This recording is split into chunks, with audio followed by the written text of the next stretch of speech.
Kendall Milton. Thank you for joining us today. Next up on the offensive, we'll have Warren Ericson. And just a quick reminder on defense, we do have Nakobe Dean and Trayvon Walker going on the other Zoom. And just a second, we will have Warren Ericson sit down.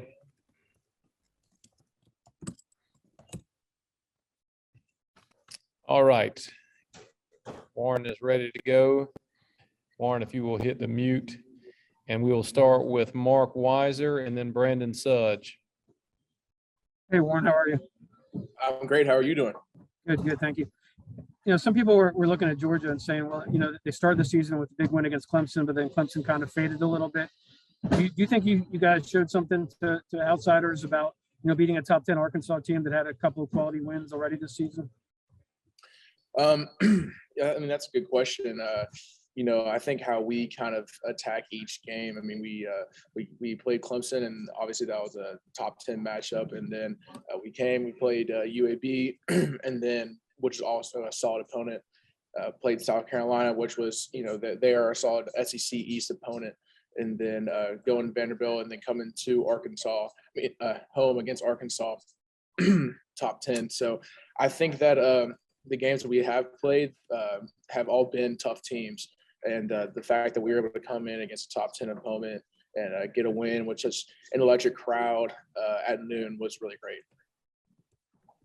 All right, looks like we don't have Brandon Sudge with us anymore. So let's go to Mike Griffith and then Charles Odom if he has a question. Mike? Hey, Warren. Coach Smart was talking a lot about the scheme. Can you kind of explain to us or put it in layman's terms what an offensive lineman sees when he goes into that 3-3-5 stack defense and what that defense is telling you guys? The 3-3 stack defense is tough. It's unusual, especially in our league, just because, I mean, our defense, we run a majority 4 down front, some mint mixed in. All the other teams we've played so far have been 4 down. So we spent the whole week getting ready, prepared for the 3 down stack look that they had. And I think that we just executed the plan today. Follow up on that, as an offensive lineman, as you're going through that week of preparation, is there a little extra juice knowing it's going to be a run first physical kind of pounded out game? Absolutely. I think we kind of were challenged with that this week, and we were going in, we saw how Texas A&M, how they stopped run and how they stopped running against Texas. So we were challenged by that, and the front they had, we knew that we needed to go and get some movement. So it was a really fun game to play in. And as an offensive lineman, when you get to run the ball significantly more than pass, that's offensive lineman's dream. So it was fun to play, and I'm glad we got the win. All right, next up, let's go to Seth Emerson and Anthony Dasher. Seth? Warren, it seems like no matter what Stetson does, he still has doubters. What do you all, when you hear that he's going to start on Monday, what do you all think? Experience.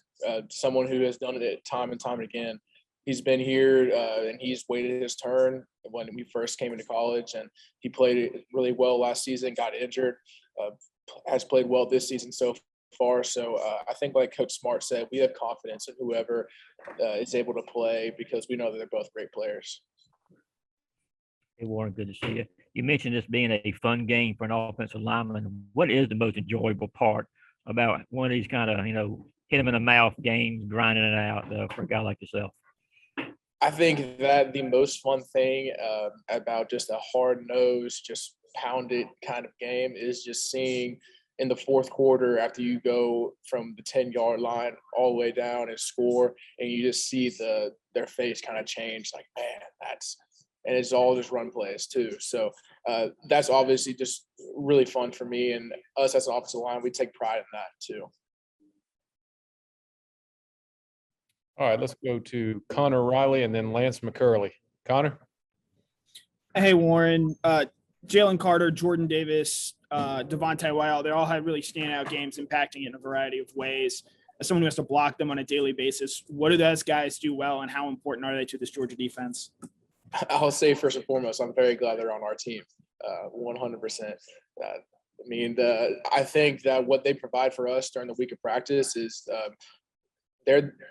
we personally think they're the best defensive front in college football. So the fact that we get to go against them every single day, so we can go out and perfect our craft, and then go out and go against a different defensive line, knowing who we go against, it definitely provides a lot of confidence for us. Hey, Warren, you guys are going up against, or went up against today, one of the better teams you all have faced in Arkansas's defensive line, and you guys dominated the time of possession right at 36 minutes. Was that a point of emphasis for you guys this week that the coaching staff said? And was that one of the goals kind of moving forward? Absolutely. Just like you said, Arkansas's defensive front was one of the most experienced, first and foremost. They were one of the most talented that we played so far. So we knew what we needed to do coming in as far as taking control of the game, time of possession wise with running the football would be a huge emphasis for us this week. Okay, Warren's got a couple more minutes. Does someone else have a question? We'll just open it up. Warren, with so much conversation about the run game the last couple of weeks and what was wrong with it and stuff, how much confidence do y'all have coming out of a game like this? I think it provides a huge amount of confidence. The amount of rushing yards we were able to put up today was great. And against, like I said in the previous question, of really great defensive front seven in Arkansas. So I think that if we can take this win, we can expand on it and just only keep getting better. We need to not get complacent. We need to not just say, okay, we did that once, we're good. We need to take this and continue to improve and get better so we can do it for the rest of the season. Okay, we have it open for another question if anyone has one.